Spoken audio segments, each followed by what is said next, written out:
دوستوں کیا آپ جانتے ہیں کہ پاکستان کی ایک مقبول سیاسی جماعت کا سربراہ ایسا بھی تھا جس کے پاس اپنی گاڑی تک نہیں تھی اور جس نے اپنی بیٹی کی شادی پر ملنے والے تحائف بھی پارٹی کے فنڈ میں جمع کروا دیے؟ وہ کون سا ایسا سیاسی رہنما تھا جس نے گو امریکہ گو کا نعرہ متعارف کروایا جو ملک کے بچے بچے کی زبان پر عام ہوا؟ ایسا کون سا رہنما تھا جس نے بچپن جوانی بڑھاپا سبھی قرآن اور سنت کے مطابق گزارے اور مارشل لاء کا بھی ڈٹ کر مقابلہ کیا؟ سید منور حسن 1944 میں دلی کے ایک ممتاز سید گھرانے میں پیدا ہوئے۔ والد کا نام سید اخلاق حسین تھا اور آپ کے خاندان نے قیام پاکستان کے وقت دلی سے کراچی ہجرت کی۔ سید منور حسن نے 1963 اور 66 میں کراچی یونیورسٹی سے عمرانیات اور اسلامیات میں ماسٹرز کے امتحانات امتیازی حیثیت سے پاس کیے۔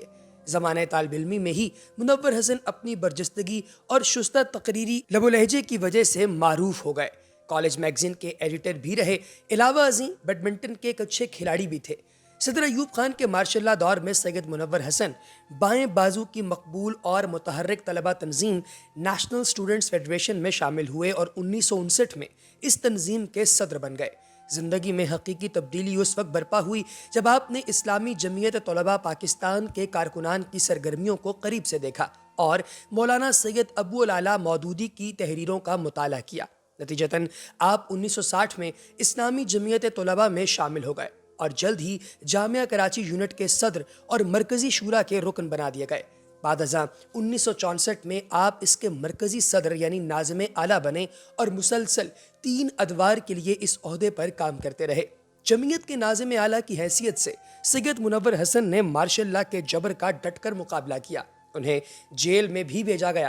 انہوں نے اسلامی نظام تعلیم، تعلیمی مسائل اور خواتین یونیورسٹی کے قیام جیسے اہم موضوعات پر بھرپور جدوجہد کی اور اس سلسلے میں عوامی رائے عامہ کو متوجہ کرنے میں اہم کردار ادا کیا۔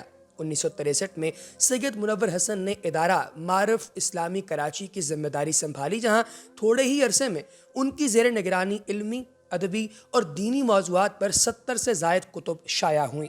اور اسی دوران سید منور حسن جو ہیں وہ ایڈیٹر بھی رہے 2 انگلش جرائد کے۔ سید منور حسن 1967 میں جماعت اسلامی میں شامل ہوئے اور کراچی کے اسسٹنٹ سیکرٹری جنرل، نائب امیر اور پھر امیر کی حیثیت سے ذمہ داریاں سر انجام تھیں۔ جماعت اسلامی پاکستان کی مرکزی مجلس شورا اور مجلس عامیہ کی جو باقاعدہ رکنیت ہے وہ بھی ان کے پاس رہی اور کئی فورمز پر انہوں نے جماعت اسلامی کی نمائندگی کی، جیسے یونائٹڈ ڈیموکریٹک فورم اور پاکستان نیشنل الائنس یعنی پاکستان قومی اتحاد وغیرہ میں۔ تحریک نظام مصطفیٰ کے دوران آپ کو ایک مرتبہ پھر جیل بھیج دیا گیا۔ 1977 میں کراچی سے قومی اسمبلی کا الیکشن لڑا اور پاکستان میں سب سے زیادہ ووٹ لے کر اسمبلی کے رکن منتخب ہوئے۔ 1992 میں انہیں جماعت اسلامی پاکستان کا مرکزی اسسٹنٹ سیکرٹری جنرل اور پھر 1993 میں مرکزی سیکرٹری جنرل بنا دیا گیا۔